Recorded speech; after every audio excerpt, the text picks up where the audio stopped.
Nelson Piquet, much more than just Max's big mouth father-in-law. Now, in the name of Pee Wee Herman's dodgy cinema visits, can a three-time world champion be best known for his big mouth and for who his daughter dates?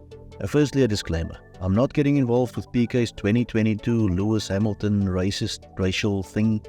With a man like Piquet, that's just too easy. He has much more to give. Just ask his former teammate Nigel Mansell, but more on him later. Let's look firstly at Nelson Piquet's Formula One career. The Brazilian mouth of the South was once Formula One's main peanut, much like the Max Verstappen of his day, if you like. 207 Grand Prix entries, 204 Grand Prix starts. He won 23 of those, which comes to 11.3%. He got 60 podiums, which is almost 30%. He got 24 pole positions, 23 fastest laps, and he retired 86 times, which is 42.2% of his races entered. And that, of course, is in a time when the cars broke when you coughed loudly in their general direction. And, of course, he was a three-time world champion, 81, 83, and 87. When you consider that Nelson Piquet raced against legends like GOAT contenders Senna and Prost, and other all-time greats like Lauda, Schumacher, and incredibly quick racers like Gilles Villeneuve, and of course the greatest mustaches in the history of the sport, Nigel Mansell and Kiki, my son beat Hamilton in equal machinery in 2016 Rosberg. If you take the quality of the grid into consideration, that makes Piquet's record even more impressive. I mean, basically, when he finished the race, he finished in the top 3. Almost. Not quite, but almost. But that's not what makes him so incredibly memorable. The man just had no filter on his mouth. Seriously, listen to some of the stuff he said.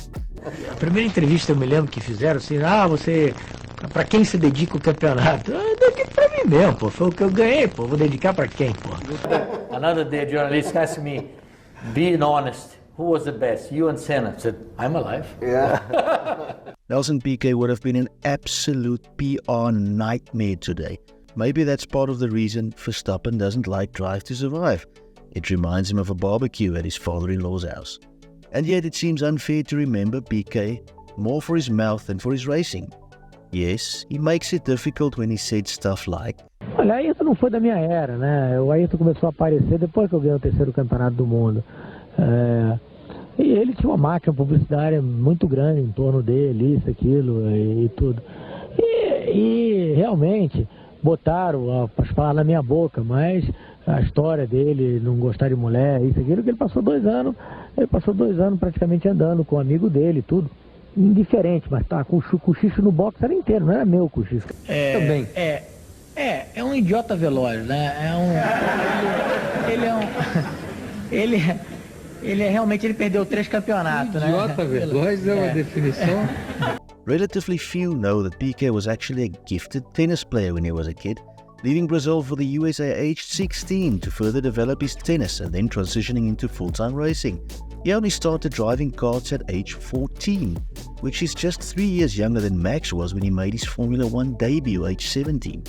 Of course, Piquet would go on to win his titles at Brabham, under then team boss and seemingly the oldest man in history, Bernie Ecclestone, in 1983 and 1981 before that, and in 1987 he beat teammate Nigel Mansell to the title at Williams, in an extremely hotly contested title fight which left the two drivers despising one another. A highly successful driver and a very hard partier, known as a playboy throughout his career, he possessed not only great pace, but also the ability to seriously pee off the rest of the grid. Remember, this is the guy that said things like, and I'm quoting his Wikipedia page here, in 1988 Piquet made comments in a magazine about his rival Nigel Mansell, calling him an uneducated blockhead, calling his wife ugly. He also called Ayrton Senna gay and Enzo Ferrari senile, saying that if Enzo Ferrari was 30 years younger, Ferrari would be a better team than it was. Mansell was in particular incensed about the personal attacks on his family, which he believed were out of order. Piquet continued to publicly refer to Senna as gay as late as 2020.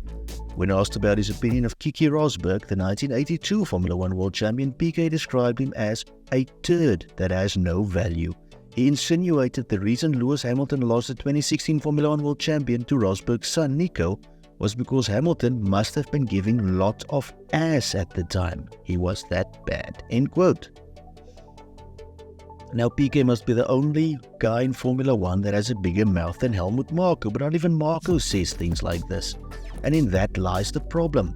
On his racing record, Piquet should be one of the all-time greats, but because of his mouth, and I quote Wikipedia again, as of July 2022, Piquet has been banned from the F1 paddock.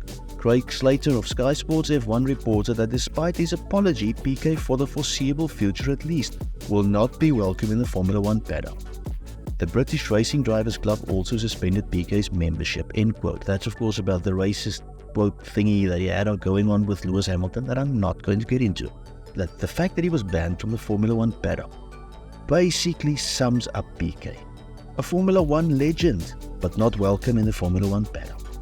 So yes, he is much, much more than just Max's loudmouth father-in-law, but he seems cursed by his own mouth not to be remembered as the brilliant driver, but rather as the big-mouthed Brazilian. And that's our video. I hope you enjoyed it. And if you didn't, please consider using your medication again before you start talking to your neighbor's dead cat. But in any case, consider subscribing please and sharing the video, because that would be a nice thing to do. God bless and goodbye.